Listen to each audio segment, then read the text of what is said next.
that in the last 30 years, we've basically £1.5 trillion has gone out of UK shares and into bonds, or more pertinently abroad, like into American shares, into shares elsewhere in the world. And there's some great work. There's a guy called Simon French, who's the chief economist at Panmure Liberum, which is one of the big, like mid-sized London stockbroking firms. And he's a very, very smart economist, has a regular column in, I can't remember the Times or the Sunday Times, whatever. And he produced a chart, which for me, in terms of your question about what eviscerating the equity culture is, kind of, if you want a one-stop shop, here's just one picture that tells 1,000 stories, or whatever the expression is. He produced a chart not that long ago, which shows basically all the leading economies in the world, the percentage of the global stock market value that their stock market is, and the percentage of their domestic pension fund industry has got invested in their own domestic stock market, right?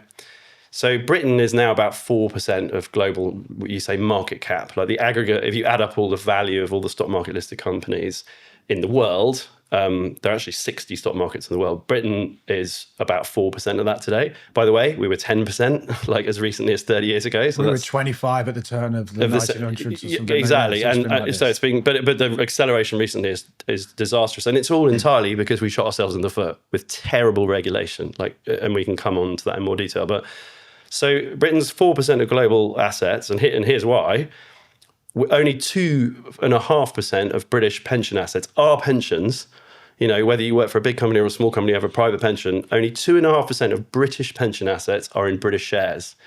Now, just take a step back for a moment. What's the number in places like Australia, America, Singapore, whatever else? Well, in Australia is about 1.5% of the global stock market aggregate value. It's 40% of Australia's domestic equity. Should we force a home bias though? Because the UK market's underperformed significantly. No, but it's chicken and egg.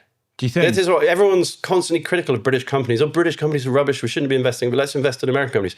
But it's absolutely chicken and egg. It's absolutely circular. The reason British companies struggle is because our capital depth is, we've exported. One thing we're really good at exporting is our capital, our nation's wealth. We've exported £1.5 trillion abroad, and the government has driven a massive switch out of equity. So we were more than 50% of British pension assets were in UK equities, like as recently as 30 years ago. Now it's only 4%.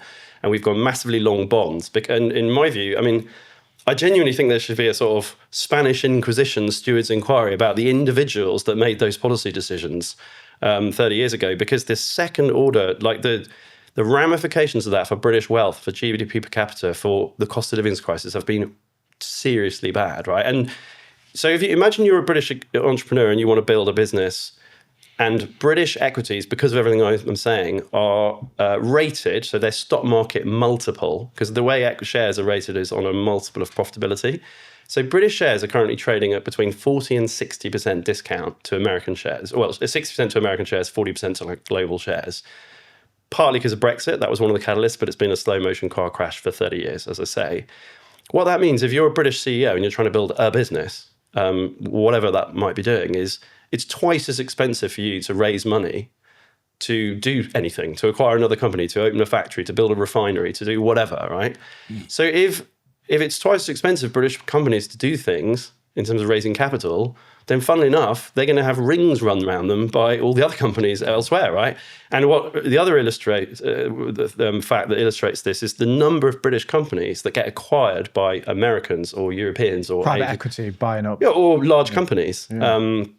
It doesn't have to be PE. It can be. I'm trying to think of an example. I'm sure. Like Cadbury's was acquired by Kraft, or there are literally hundreds, and that is an absolute national scandal, because it's like, if we had a functioning investment industry and we haven't had all this dreadful, wrong-headed regulatory change and tax changes and just really, really ill thought out. The basic problem is, going back to the eviscerating equity culture thing, is we've obviously had a lot of people in places of responsibility, in places of power, whether that's at the Treasury or the FCA or the political class, who, sorry, I think I spat at you there. Don't worry. I just said politics. Politics. Fine. I did that on purpose, with apologies to you. Don't worry. But they seem to have lost sight of like 2 centuries of evidence about the efficacy of equities, of shares, of the stock market as a key investment class. That was a clip from our full-length interview with Andrew Craig, author of How to Own the World, and his new book,